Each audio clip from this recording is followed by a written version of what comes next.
नमस्कार दोस्तों, स्वागत है आपका आपके अपने YouTube channel Lakshmi Narayan academy में।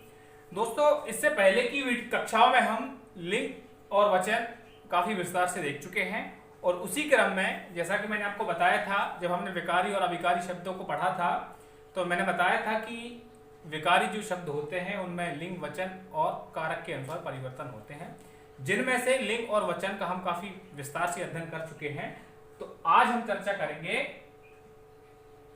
कारक पर। सबसे पहले तो ये देख लीजिए कि इनकी संख्या कितनी होती है। प्रश्न कई बार परीक्षाओं में सीधा पूछ लिया जाता है कि कारकों की संख्या कितनी होती है, 8 होती है। अब देखिए याद कैसे रखेंगे कि भाई कारक 8 होते हैं। देखिए अगर मैं इस 8 का मान लो थोड़ा सा क्लॉकवाइज घुमा दूं, इस तरह से, इस टाइप से घुमा दूं, तो ये कुछ इस तरह से नहीं बन जाएगा। और मान लीजिए मैंने उसमें लगा दिया एक डंडा, तो क्या बन जाएगा, का बन जाएगा ना। तो ध्यान रखिएगा कि कारक की संख्या कितनी होती है, 8 होती है। ये बात आपको यहां से ध्यान हमेशा के लिए रहने वाली है। ठीक, अब होते कौन कौन से हैं 8 वो भी हम देखेंगे, पर आपको यह जानना जरूरी है कि कारक होते क्या है। तो देखिए संज्ञा या सर्वनाम से, ये विशेष तौर से क्रिया से संबंध बताने वाले चिन्हों को क्या कहते हैं, कारक कहते हैं। ठीक, जिनकी संख्या मैं बता चुका हूं कितनी होती है, 8 होती है। ठीक, देखते हैं कौन कौन से होते हैं। सबसे पहला जो कारक है वो है क्या, कर्ता। ठीक, इसका चिन्ह क्या है, ने। ठीक है, इसको हम चिन्ह भी कह सकते हैं और परसर्ग भी कह सकते हैं। ठीक, परसर्ग कभी आ जाए तो हमें कंफ्यूज नहीं होना है।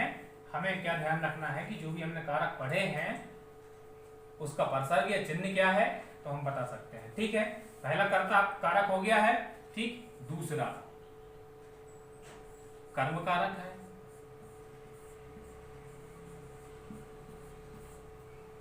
तीसरा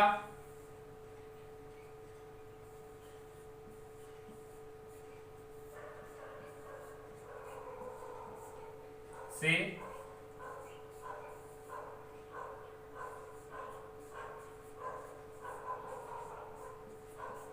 नेक्स्ट है हमारा संप्रदान। ठीक, जो होगा को और के लिए। ठीक, पांचवा कारक जो है वो है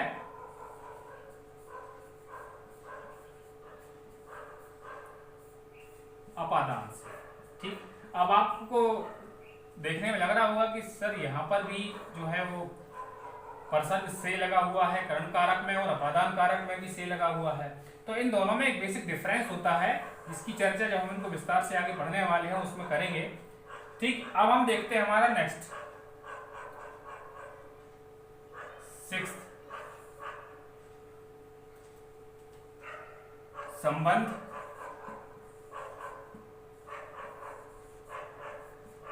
परसर्ग क्या होंगे इसके, का, की, के और रा, री, रे। 7वां होगा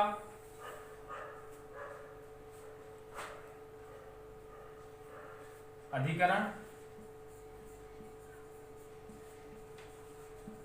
जिसका परसर्ग क्या होगा, मैं, पर। ठीक, और लास्ट होगा हमारा क्या, संबोधन, जिसके परसर्ग होंगे हे, रे,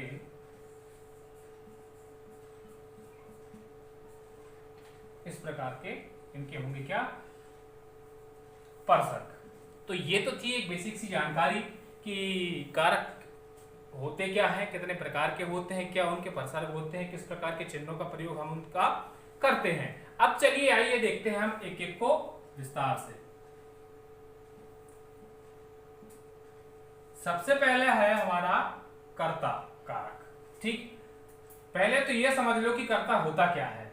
देखिए जब भी वाक्य में हम संज्ञा या सर्वनाम का प्रयोग करते हैं तो हम क्या करते हैं, कि हम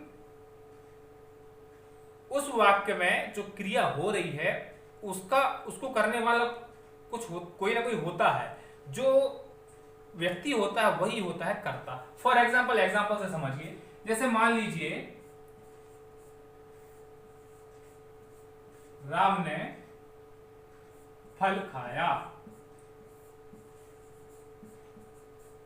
ठीक। देखिए क्रिया क्या है, खाना, ठीक है। काम क्रिया किसके द्वारा की जा रही है, राम के द्वारा, तो ये क्या हुआ, ये कर्ता हुआ, ठीक। अब देखिए कारक कहते किसे हैं वो समझ लीजिए। देखिए ये था कर्ता और ये थी क्रिया। अब इन दोनों का रिलेशन किसने बताया, इसने इन दोनों के रिलेशन को बताया, दोनों के संबंध को बताया, इसीलिए इसे क्या कहते हैं, कारक। अब यहाँ पे परसर्ग कौन सा इस्तेमाल किया है, हमने ने इस्तेमाल किया है। तो हम एग्जाम्पल देख के समझ जाएंगे कि यहाँ पर जो कर्ता है, जो कारक है वो कौन सा है, कर्ता कारक है। क्लियर है। यहाँ पर एक आध एग्जाम्पल कोई और देख लेते हैं।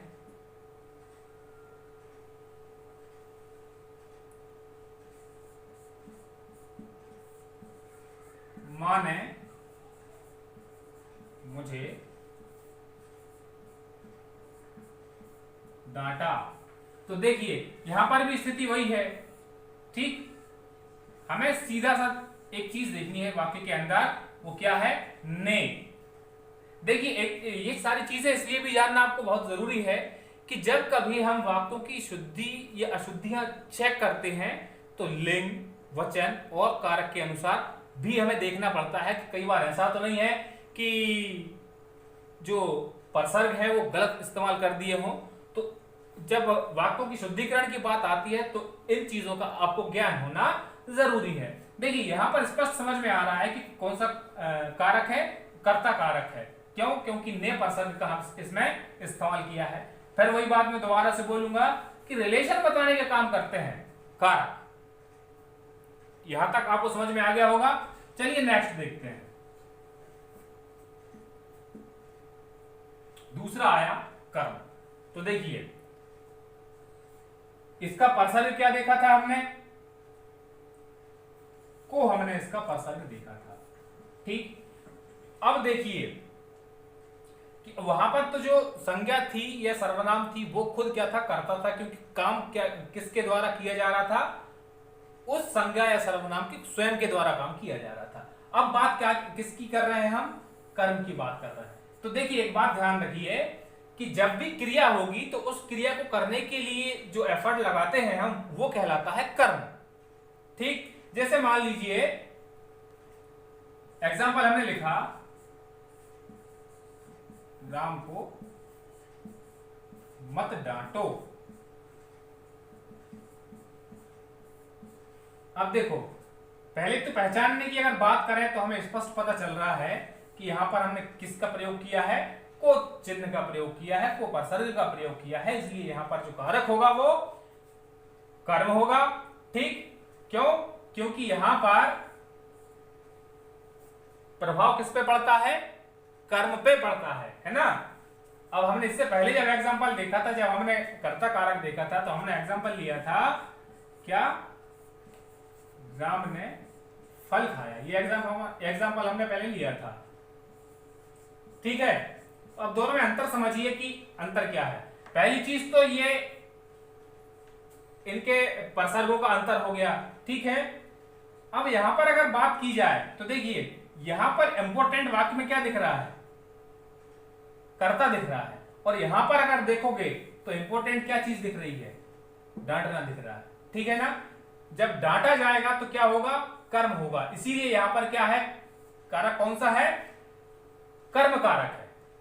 अब हम देखेंगे हमारा नेक्स्ट कारक, कारण। परसर्ग मैंने आपको बताया था कि क्या था, इसका था से, ठीक। एक चीज और मैं यहां पे बताता चलूं आपको कि ये जो से प्रयोग किया जाता है किसी साधन के रूप में प्रयोग किया जाता है। अब वो कैसे किया जाता है अपन ये और एग्जांपल के माध्यम से देख लेते हैं। जैसे कि मान लीजिए राजू गेंद से खेलता है। ठीक, अब देखिए साधन का अर्थ यह है कि हमने पहली चीज तो यह है कि क्या इस्तेमाल किया है, से चिन्ह प्रयोग किया है कारक का, इसलिए कर्ण कारक होगा। लेकिन आगे बताऊंगा कि से जो है चिन्ह एक और कारक में हमें देखने को मिलेगा। इन दोनों में हमें डिफरेंस करना आना चाहिए। जहां पर से संबंध किससे हो, साधन से हो, से का संबंध किससे, साधन से हो। अब देखिए जैसे कि राजू गेंद से खेलता है, ठीक है, तो ये जो है राजू, इसका साधन क्या है, गेंद है, उसी से वो खेलता है, तो राजू का साधन क्या हुआ, गेंद हुई। और साधन के प्रयोग करने के लिए हमने किस चिन्ह का प्रयोग किया, से का प्रयोग किया, इसलिए यहां पर क्या कारक हो जाएगा, कर्ण कारक हो जाएगा। और अगर दूसरा एग्जांपल अगर हम देखें, मान लीजिए कई बार तो हमें ये परसर्ग चिन्ह भी नहीं दिखाई देता। जैसे फॉर एग्जांपल हमने एग्जांपल लिखा, मैं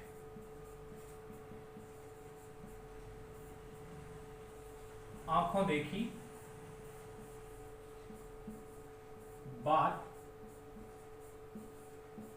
मानता हूं। क्लियर है, ये एग्जांपल लिखा है।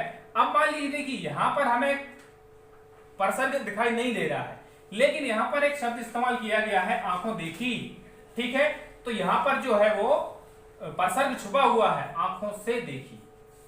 क्लियर है, लेकिन हमें क्या ध्यान रखना है कि हमें ध्यान रखना है किसका, साधन का। देखो किसी भी चीज को देखने के लिए हमें आंखों की आवश्यकता जरूरी है।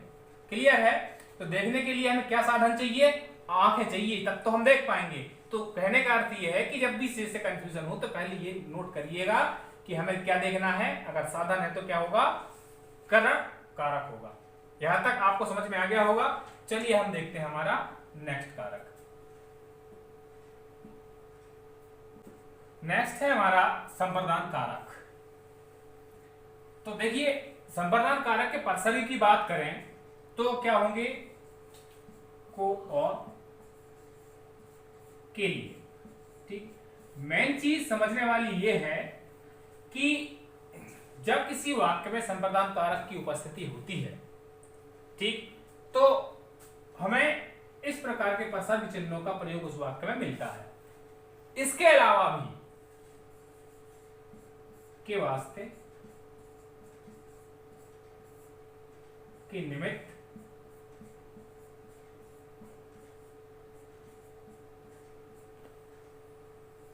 इस प्रकार के शब्द भी हमें उन वाक्यों में देखने को मिल सकते हैं। जैसे मान लीजिए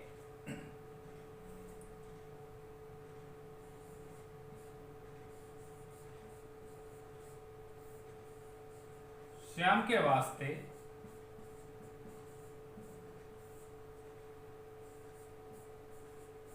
राम ने खाना नहीं खाया।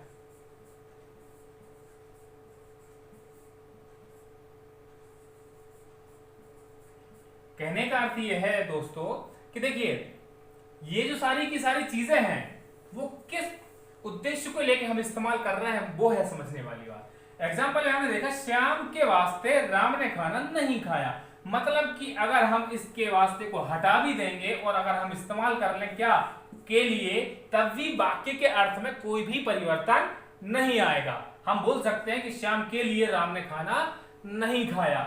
ठीक है, यहां पर इन दोनों के बीच का जो रिलेशन है उसको समझने की कोशिश कीजिए। और देखिए जो भी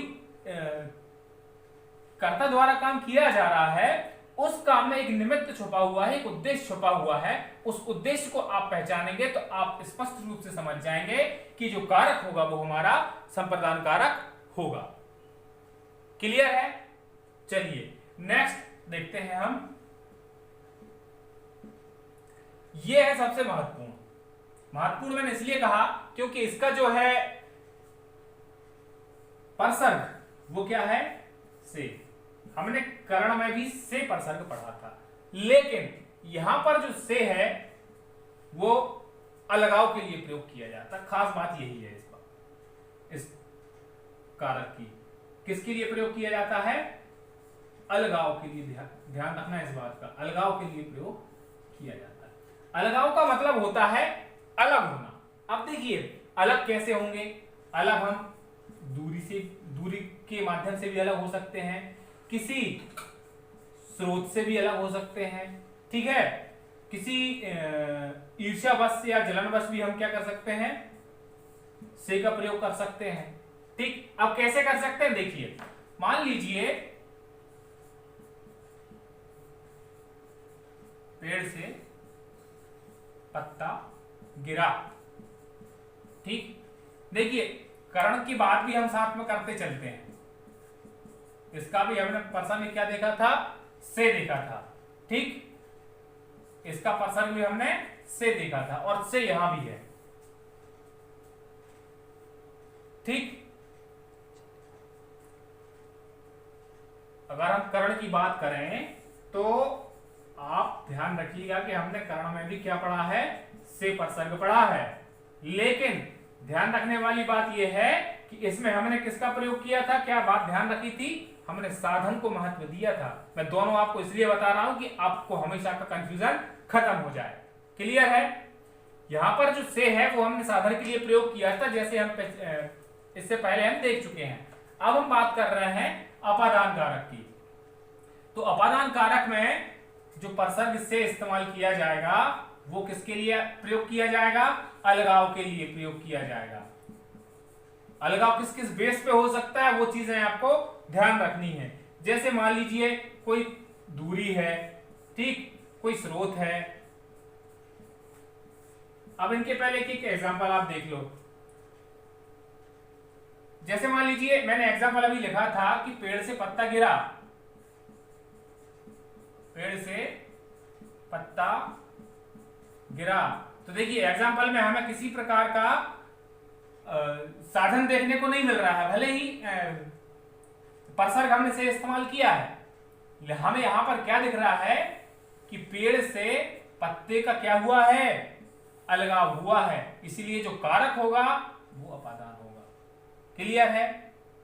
ठीक, स्रोत की अगर बात करें तो देखिए जैसे कि मान लीजिए हम किसी और एग्जांपल की बात करें, जैसे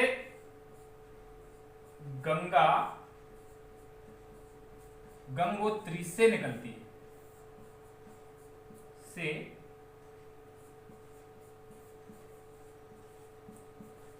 निकलती है। तो देखिए इस एग्जांपल में भी हमने क्या किया है? से प्रसर्ग का प्रयोग किया है। ठीक, अब देखिए अगर अलगाव की बात करें कि अब आप बोलेंगे कि सर इसमें अलगाव कहां से आया? देखिए एक कोई स्रोत है जहां से गंगा जी निकल रही है ना, तो एक तरह का वो स्रोत को छोड़ के आगे बढ़ेंगी ना, तो अलगाव तो होगा ही होगा। तो इसीलिए मैंने बोला था कि स्रोत का भी प्रयोग हम कर सकते हैं अपादान कारक के अंतर्गत। इसके अतिरिक्त और भी अगर हम देखें तो मान लीजिए दर के बेस पर भी हम अलगाव वाले की बात कर सकते हैं। ठीक है, मान लीजिए हम लाज या शर्म के उद्देश्य को लेकर भी इससे का प्रयोग किया जा सकता है। ठीक है, पर ध्यान रखना है हमें क्या चीज? अलगाव का। क्यों? क्योंकि हमें सबसे ज्यादा ध्यान इसलिए इसका रखना है क्योंकि अपन पहले देख चुके हैं कि कर्ण कारक में भी हमने प्रसर्ग से लिया था, जहां पर से का जो प्रयोग हम कर रहे थे वो साधन के रूप में कर रहे थे। क्लियर है? तो जब भी कभी वाक्य में पहचानना आएगा तो मुझे उम्मीद है कि अब आपको ये कर्ण और अपादान कारक में अंतर समझ में आ जाएगा और आप अच्छे से आइडेंटिफाई कर पाएंगे। अब हम देखेंगे हमारा नेक्स्ट कारक संबंध। संबंध कारक की अगर बात करें तो इसके प्रसर्ग जो होते हैं का, की, के, रा, री, रे। ठीक, ये तो हो जाते हैं इसके क्या?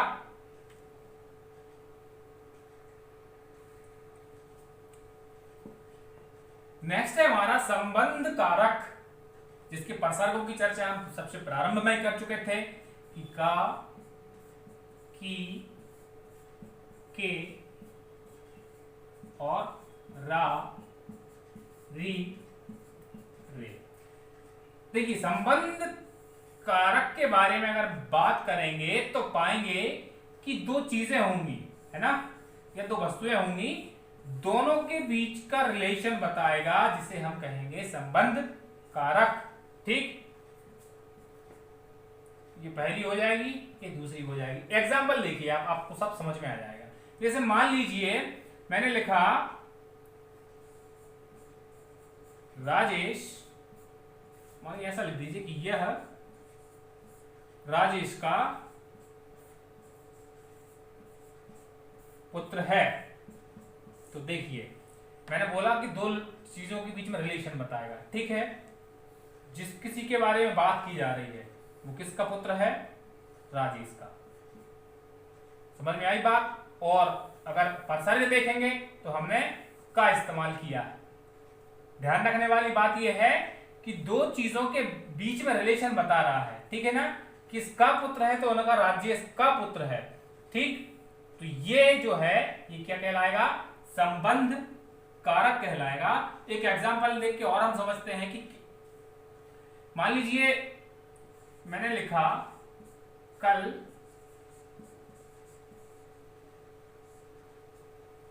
इसको हम कर देते हैं तुम्हारा, कल तुम्हारा खत आया था, ठीक। हम पत्र भी इस्तेमाल कर सकते थे, ठीक। अब देखिए, अब इसमें रिलेशन की अगर बात करें तो देखिए क्या आया था? पत्र आया था। मतलब दो लोगों के बीच में बात हो रही है। अगर अपन स्थिति को समझने की कोशिश करें तो एक व्यक्ति दूसरे व्यक्ति से बोल रहा है कल तुम्हारा पत्र आया था, यानी कि यहां पर भी रिलेशन बता दिया कि जो व्यक्ति जिससे बात कर रहा है उसका पत्र था, है ना। तो बात तो वही आ गई ना, भले हमने इसमें रारी रे का प्रयोग किया है।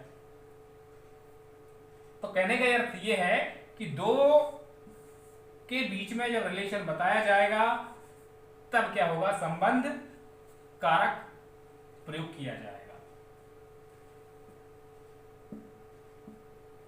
नेक्स्ट है हमारा अधिकरण। अधिकरण के प्रसर्ग क्या होंगे? में, पर। देखिए मान लीजिए ये कोई एक डिब्बा है, ठीक है ना। अब मान लीजिए इस डिब्बे में कोई चीज रखी हुई है ना, ऐसी कोई चीज रखी हुई है। तो अगर हम इसके लिए कोई वाक्य बनाएंगे तो डिब्बे में क्या रखा हुआ है? मान लीजिए ये शक्कर रखी हुई है।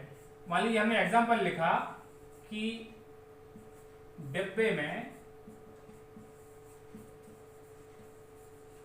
शक्कर रखी है। क्लियर? तो देखिए अब बात आ रही है किसकी? अधिकरण कारक की। तो देखिए मैंने बताया कि इस परिस्थिति में जो मैं का इस्तेमाल किया जाएगा तब होगा अधिकरण। क्लियर है? अब मान लीजिए ये तो हो गई थी डिब्बे के अंदर वाली बात। मान लीजिए कोई टेबल बना हुआ है, ठीक। अब इस पर कोई पुस्तक रखी हुई है, मान लीजिए, ठीक। ऐसी इस प्रकार से कोई पुस्तक रखी हुई है तो हम वाक्य क्या लिखेंगे कि मेज पर पुस्तक रखी है।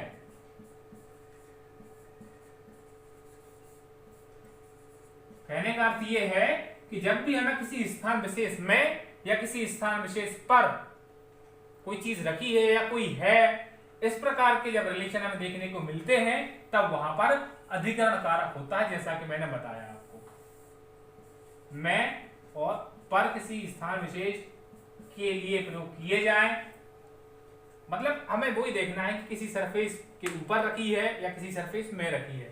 इस प्रकार के जब वाक्यों का प्रयोग किया जाता है तो क्या होता है? अधिकरण कारक का प्रयोग किया जाता है।